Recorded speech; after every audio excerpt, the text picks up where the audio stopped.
Salut Anne, ça va? Salut, oui, ça va et toi? Bah écoute, ça va. Je suis très très content de te recevoir. Tu vas être, je pense, le neuvième épisode du podcast Les Trajets. Une invitée un petit peu particulière parce que pour le coup, avec Émilie de la théorie des petits pas que j'ai interviewé dans l'épisode 6, tu es la deuxième personne que je ne connais pas encore et que je vais apprendre à découvrir en même temps que tous les auditeurs. Est-ce que tu veux rapidement te présenter ce que tu fais du coup, Émilie, actuellement? Puis on suivra le fil de ton parcours ensuite. Alors, moi, c'est pas Émilie, mais c'est Anne. Anne, pardon, j'étais avec Émilie de la théorie des petits pas, excuse-moi. Pas de souci. Du coup, je me présente, je m'appelle Anne et je suis alors directrice artistique, Ouais, illustratrice et plus connue sous le nom de La Banane ouais, sur Instagram et Facebook parce que j'ai lancé mon compte Instagram il y a 2 ans maintenant et ça a super bien fonctionné. ouais. Donc voilà, et j'ai sorti récemment une BD. Ok, Voilà. donc on reviendra sur le compte La Banane et puis sur tout ce que tu fais, notamment la BD d'ici quelques minutes. Je pose la question à chacun des invités au départ de l'interview, parce que ça a souvent une corrélation avec le présent des invités aussi. Comment tu te définirais, toi, quand tu étais enfant? Est-ce que tu étais déjà beaucoup dans la création? Alors, quand j'étais enfant, j'étais très rêveuse Ouais, à l'époque. Voilà, je rêvais beaucoup, j'étais un peu à l'ouest. ouais, Et je dessinais beaucoup.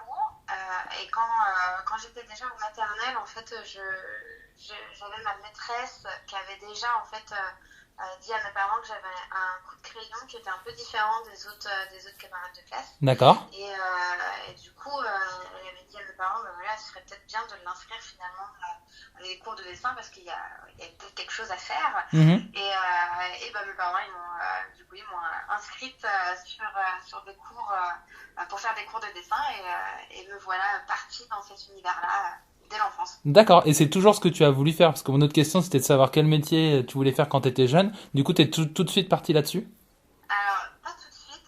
Pour moi, c'était d'abord une passion. En fait, je savais vraiment pas qu'on pouvait vivre de ça, Ouais. du dessin, de la création, de tout ça. Pour moi, c'était vraiment quelque chose d'à part et c'était ma passion voilà, que je fais de temps en temps à mes heures perdues. Donc, les tout premiers métiers que je voulais faire au tout début, c'était aller vétérinaire parce que j'aimais bien les animaux. Ouais. C'était styliste aussi, styliste, donc D'accord. déjà un petit peu quand même dans la création. Ouais. Et puis après, danseuse, chanteuse, bon, et tout ça, on peut passer par là, je pense, quand on est jeune. Mais Ouais. voilà, Ok. ça c'était. C'était cette raid, c'était ce que tu voulais faire quand tu étais plus jeune. Il y avait déjà Ah une partie création. Et ouais, assez créatif finalement. ouais. Et donc là, on passe l'adolescence, on arrive dans l'adolescence. Donc t'as toujours une partie de ça en tête. Le coup de crayon, j'imagine, reste depuis l'enfance. Tu Ouais. Ouais. décides de suivre quelles études du coup? Alors, je décide de suivre une école de communication visuelle. D'accord.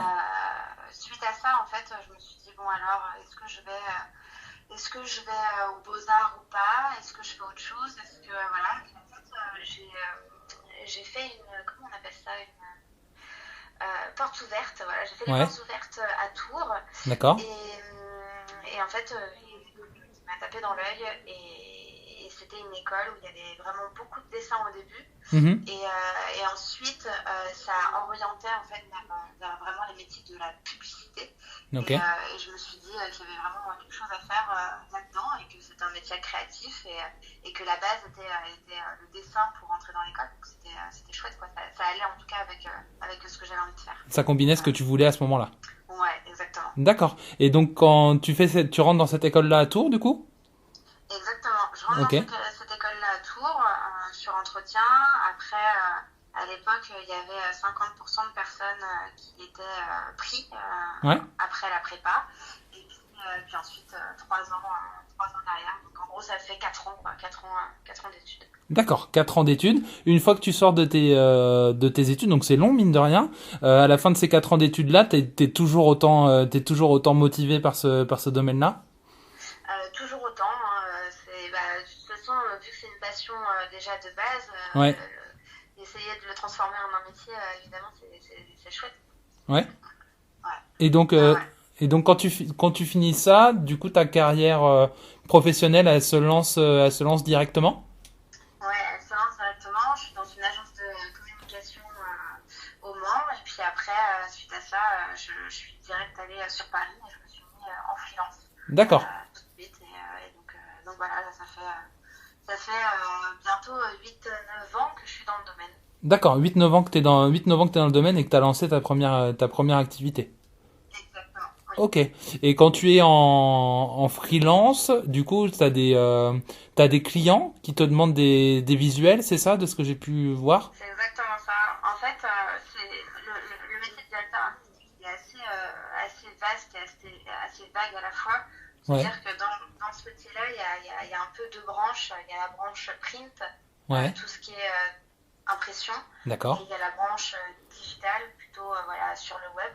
Ouais. Et moi, je suis un peu couteau suisse, Ouais. c'est-à-dire que je touche à la fois tout ce qui est print, donc on va parler vraiment de pub pure, de flyer, carte d'identité de marque en fait d'une entreprise, Ouais. packaging, ça peut aller sur des affiches, etc. Et sinon, l'autre branche qui est digitale, on est plutôt sur du web design. Je fais également de la vidéo. Ouais. Voilà, je lis un peu tout ça également avec de l'illustration. Mhm. Donc là, la troisième branche, c'est plutôt l'édition, Ok. voilà, tout ce qui est BD, bande dessinée, etc. Donc je touche un peu à tout. Je travaille beaucoup avec des startups d'ailleurs Ouais. et voilà, je couteau suisse. Ouais. Je touche un peu à tout. Et j'imagine que tu apprends beaucoup en touchant justement un petit peu à tout. J'avais vu que tu avais bossé avec pas mal de gros clients. J'avais vu pour avoir bossé à l'Automobile Club de l'Ouest, tu avais travaillé auprès du World Endurance Championships, le WEC, c'est ça? Tu avais fait des visuels Oui, pour eux, j'ai alors, vu? ouais, le WEC, c'était en agence de com à D'accord. l'époque. Ok. C'était pas en free. C'était le portfolio que j'ai Euh, vu, c'est pour ça. Voilà, c'était le portfolio du début quand j'étais en agence. Là, ça fait bientôt 6 ans d'ailleurs, 6 ans que je suis en freelance. Mais Ouais. au tout début, j'ai fait quasi 4 ans dans une agence de com où là c'était. Voilà. Et après j'ai eu mes propres clients par la suite en freelance. D'accord, ok. Et donc là, tu touches un petit peu à tout. Donc il y a pas mal de différents clients. T'es en agence de com et tu te lances après en freelance. Oui. Est-ce que le passage à l'édition et à la réalisation d'un ouvrage, d'une BD, ça se fait rapidement ou c'est une idée qui est dans ta tête depuis longtemps? Voilà, alors ça se fait pas rapidement. L'idée, je l'ai en tête depuis évidemment des années. Des années, j'ai toujours rêvé de sortir une BD. Ouais, Voilà, ça a toujours été mon rêve. Un jour, je me disais toujours de toute façon, il faut que je sorte une BD un jour, mais bon, est-ce que je vais y arriver ou pas, je ne sais pas. ouais. Et puis bah, après, au fil des années passent, et puis bah, il y a un moment où je me dis, bah allez, lance-toi. C'était le moment où c'était le confinement, Ouais. où je me suis dit, bon, bah, cool, c'est peut-être le moment de se poser un petit peu, parce que tu as peut-être un peu plus de temps à ce moment-là de réfléchir Mhm. à cette chose que tu as depuis des années en tête. En plus, j'avais déjà le sujet vraiment depuis très longtemps. Ouais. Et du coup, là, je me suis dit, bon, ça peut être. Je pense que c'est la bonne période, c'est le bon Ouais. moment. Vas-y, lance-toi, go, quoi. D'accord. Et donc là, à partir de ce moment-là, tu lances, tu l'as dit tout à l'heure en présentation, sur Instagram et sur Facebook, la banane, mais c'est pas la banane le fruit, c'est un jeu de mots, comme tu me l'as dit en présentation. Est-ce que tu peux nous expliquer? Oui, alors en fait, la banane, dans la banane, à la fin de la banane, c'est deux N. C'est pas une faute d'orthographe, c'est juste que j'ai mis mon prénom en fait. T'as incrusté ton prénom dedans. Exactement, j'ai incrusté mon prénom dedans. Ouais. Et la banane, j'ai eu parce que voilà, avoir la banane. Mon compte Instagram, il est très joyeux, il y a toujours des good vibes. J'ai vraiment envie de faire passer des messages de joie, d'amour, d'espoir, de Ouais. etc. Donc, je trouvais la banane Ça allait que c'était bien. sympa. Hmm. Ouais, Ça regroupait tout en une seule fois. exactement, c'est ça. Et Et la banane, je l'ai lancée il y a 2 ans et le commencement de ma BD, c'était il y a 1 an. d'accord. Ok, Donc, je donc l'ai lancé bien avant. ok, t'as lancé le compte bien avant. Ou là, du coup, tu faisais des petites illustrations qui étaient des petites illustrations déjà, du coup, dès le départ. Oui, dès le départ, c'est des petites illustrations un petit peu du quotidien qui racontent en fait des petites anecdotes de tous les jours assez rigolotes. Tout le monde peut vraiment s'identifier et finalement se dire que je suis pas la seule à vivre ça. Et voilà, et ça fait rire. Et déjà dès le début, en fait, j'avais envie de transmettre un message positif, rigolo. Enfin, voilà. D'accord. Et du coup, j'ai fait évoluer en fait ce personnage. Et c'est pour ça que je me suis dit il y avait quelque chose à faire et que ça fait des années que j'ai cette BD en tête et que j'avais le sujet en tête. Je me suis dit, en fait, c'est dans la continuité finalement de ce que j'ai commencé il y a 2 ans. Et donc voilà, donc cette nana après, je la fais vivre dans une BD, mais dans des situations différentes. Et avant de juste d'entamer le passage de la BD, moi je suis allé du coup sur ton site internet, le site de la banane, et du coup il y a la présentation m'a fait rire, mais je la trouve totalement en accord avec ce que tu disais. C'est que du coup ta présentation, une des phrases d'accroche que tu mets, c'est des créations colorées, rigolotes et uniques, une vraie bouffée de bonne humeur dans ce monde de brut. Oui, ouais, c'est vrai, c'est exactement ça en fait. C'est le fait qu'aujourd'hui, surtout en ce moment, voilà, avec tout ce qui se passe et dans cette période un peu morose, ce conte-là et cette marque, la banane, Ouais. j'ai envie de vraiment transmettre une touche de bonne humeur dans la vie de chaque personne, quoi. Et d'accord, en tout cas ça se ressent dans les publications et dans ce que tu écris, et ça se voit aussi au niveau des abonnés que tu as sur Instagram, parce que pour le coup, juste dernière petite parenthèse, j'ai regardé tout à l'heure, tu as plus de 22 000 abonnés Instagram, donc ça commence à faire pas mal, et une fanbase qui te suit, si on peut appeler ça comme ça, qui te suit beaucoup, et qui du coup là était très très très active. On en parlera juste après, pour notamment financer ta BD. C'est ça, exactement. Ouais, j'ai quasi 23 000 abonnés et honnêtement, j'ai vraiment une communauté hyper bienveillante et ça, c'est super chouette. Ouais. Des gens bienveillants qui suivent ces aventures-là. Et ta BD, donc parlons-en, elle s'appelle Échec et match. Il y a pareil, il y a un jeu de mots dans le titre. Est-ce que tu peux nous expliquer de quoi ça parle? Alors, Échec et match, en fait, c'est une BD humoristique qui parle en fait des applications de rencontres. D'accord. Ça raconte en fait les mésaventures que j'ai eues, donc c'est vraiment sur ma propre expérience de vie. D'accord, c'est personnel, très personnel. Ouais, c'est très personnel et voilà, et c'est une nana, moi en l'occurrence, mais ça peut être n'importe qui d'autre qui se retrouve un peu célibataire et qui rencontre des hommes différents avec un peu des stéréotypes différents parce que j'ai poussé le truc très très loin. assez loin et du coup on va dire qu'elle raconte tout ce qui lui est arrivé pendant ses dates, ses rencarts foireux, parce que j'en ai eu pas mal. Et voilà, et surtout que je racontais ça déjà à la base avec mes potes, ça les faisait rire, et finalement je me suis dit, mais je devrais en faire une BD, parce que si ça fait rire mes potes, ça se trouve, ça pourrait faire rire d'autres personnes. Ouais. Et puis j'espère qu'il y en a qui se retrouveront parmi ces histoires un peu cocasses, mais voilà, en tout cas, c'est vraiment une BD sur la quête d'amour, en passant à travers les applications de rencontre, quoi. D'accord. Et moi, donc j'ai commandé mon exemplaire pour quelqu'un, donc déjà en ligne. Donc je vais avoir la chance de pouvoir voir ça. Très bon choix. Bah oui, ma foi. Non, ça. Et puis je trouve que donc déjà ton compte La Banane est top. Enfin, ça met vraiment de la bonne humeur, que ce soit en publication et puis dans les stories aussi où tu partages pas que des illustrations, tu partages des vidéos aussi qui mettent de bonne humeur. Et puis je trouve que c'est aussi ce qui fait que ça marche, c'est que c'est très générationnel en fait. Les réseaux sociaux, l'ère des réseaux sociaux et des applications de rencontres, notamment comme Tinder ou autre, c'est très très générationnel. Donc ça parle aussi à beaucoup de gens. Oui. Mais déjà rien que dans le titre, Échec et match. Voilà, c'est ça. Pour ceux qui connaissent les applications de rencontres, je pense que le mot match déjà, c'est un mot qu'on emploie souvent et régulièrement dans cet univers-là d'applications de rencontres. Ouais. Donc ouais, j'espère que ça va interpeller et j'espère que les gens vont vont se reconnaître, s'identifier et que ça va surtout les faire rire, quoi. Et on parlait de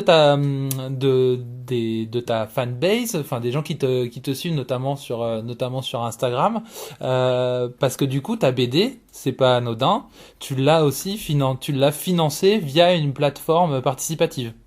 Exactement. En fait, j'ai lancé un crowdfunding sur Ulule. En fait, c'est une plateforme participative Ouais. où chacun peut contribuer au projet. Donc moi, le projet, c'était évidemment cette BD. Mhm. Et les gens, si ils voulaient contribuer, en fait, ils achetaient ma BD en prévente. Mhm. Et en fonction de l'objectif que je m'étais fixé, eh bien, cette BD verra le jour ou non. Et en fait, grâce à la plupart grâce à ma communauté et mes amis et ma famille, etc., bah, j'ai pu atteindre l'objectif. Et du coup, ce qui est chouette, c'est que grâce à tous ces gens-là, bah, cette BD verra le jour. Et je trouve ça cool de se dire que finalement, ce projet-là, c'est grâce à la participation de tout le monde. Et c'est grâce à eux que elle vit aujourd'hui, quoi. Donc Ouais. c'est chouette.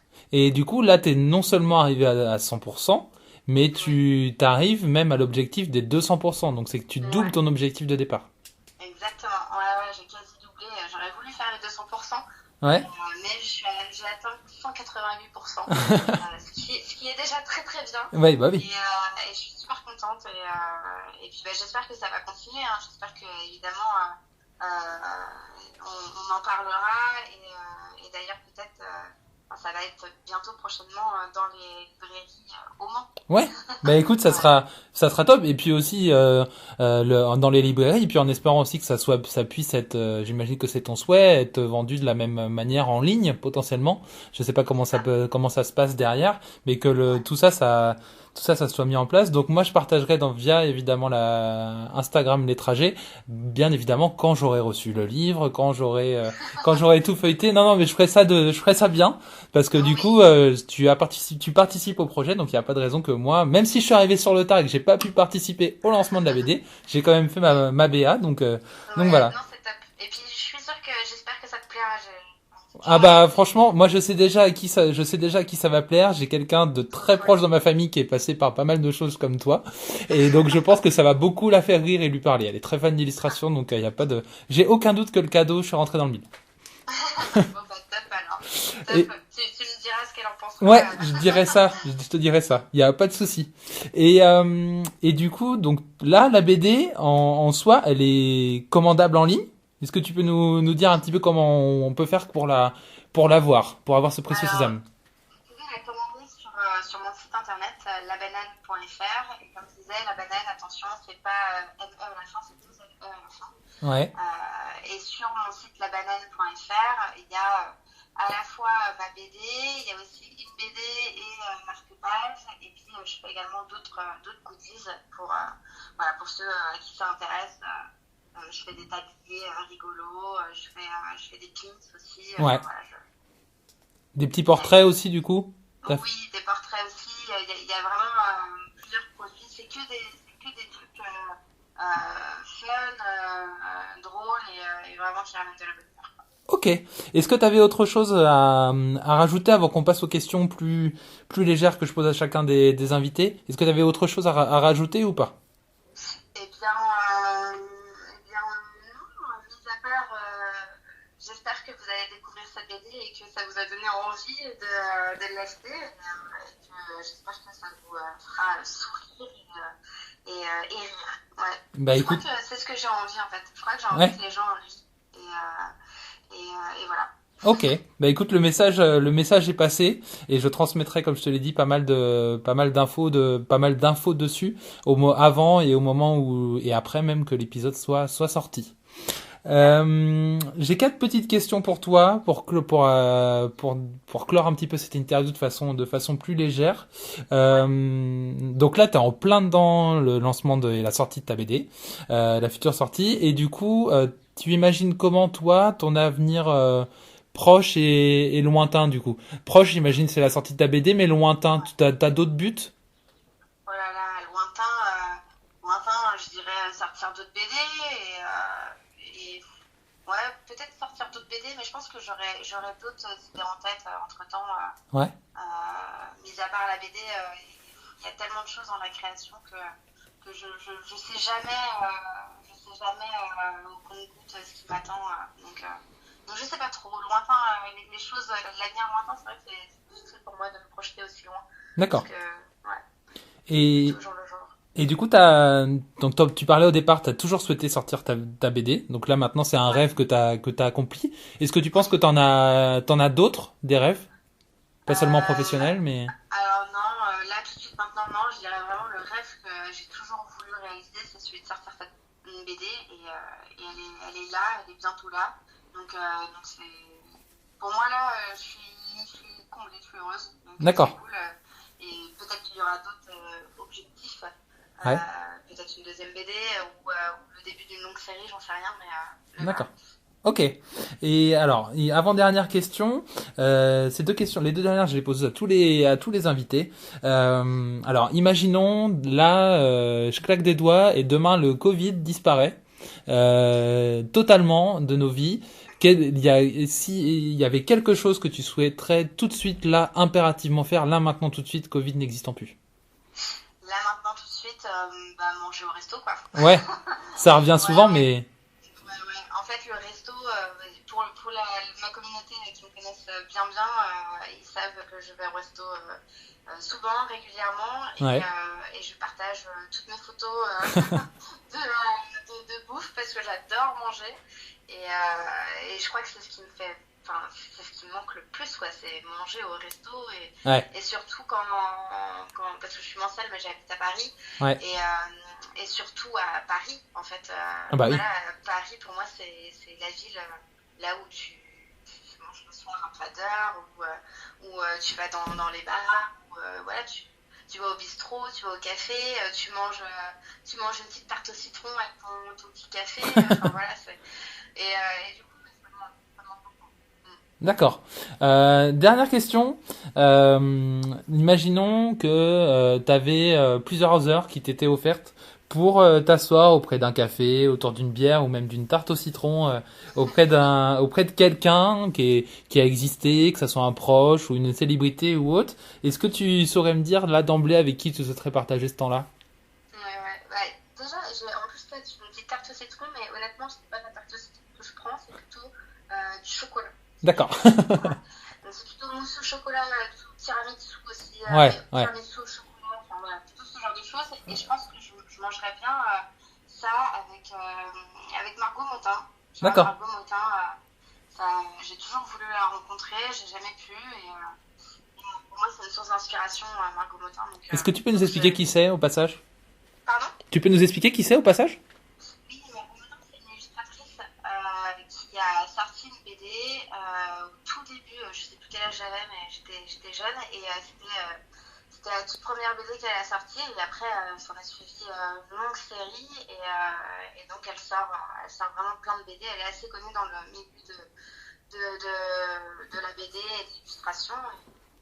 Et voilà, et j'adore ce qu'elle fait. C'est une personne hyper simple, hyper ouverte d'esprit. Enfin, j'aime beaucoup ses valeurs et voilà, j'aimerais beaucoup la rencontrer et parler pendant 2 heures avec elle.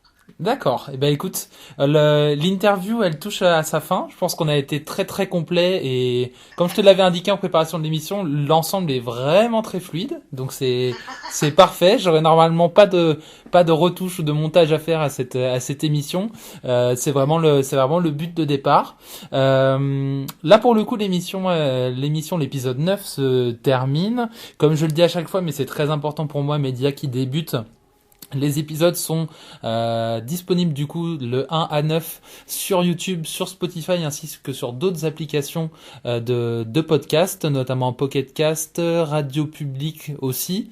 Et puis si vous souhaitez témoigner et me faire part de votre parcours, n'hésitez pas à me contacter via les réseaux sociaux Instagram, Facebook et Twitter, même si je l'utilise un petit peu moins. Et puis pour suivre également l'actualité du podcast, à savoir qui je vais interviewer ou même participer à l'évolution de ce podcast-là. Je demande souvent vos avis, savoir ce qui vous plaît, ce qui vous plaît moins, ce que vous auriez envie de voir. N'hésitez pas à me le dire, également en me contactant via les réseaux sociaux. J'ai aussi besoin de vous pour continuer à évoluer. Écoute Anne, on arrive à la fin de la vidéo, je vois mon microphone, ça fait 24 minutes 47, on est en plein dans le tempo qu'on s'était dit. Donc je te remercie vraiment beaucoup. Je suis très content d'avoir pu te recevoir dans ce podcast-là. Le son a été à peu près bon au niveau du téléphone, il n'y a pas eu de souci, donc normalement ça marchera bien. Et puis je l'aurais dit encore une fois, mais c'est vraiment une démarche où pour le coup c'est l'invité qui est mis en avant et qui parle de son parcours professionnel et de son projet du moment ou de ce qu'il a vécu. Et donc encore une fois, via cet épisode-là, c'est très bien ressorti. Donc l'expérience est réussie. Super. Voilà. Je suis super contente aussi. Et puis merci de m'avoir interviewé et posé toutes ces questions. Ça fait plaisir de pouvoir partager tout ça. Et puis j'espère que ça aura donné envie, en tout cas pour tous les gens qui ont envie de se lancer aussi dans la bande dessinée, de y aller, parce qu'il faut prendre des risques et il faut pas avoir peur. Eh ben écoute, le message est passé, c'était une très bonne fin. Et puis je te remercie encore. Et puis on se dit à très vite pour de nouveaux épisodes du podcast Les Trajets. Salut Anne. À très vite, merci, au revoir. Au revoir.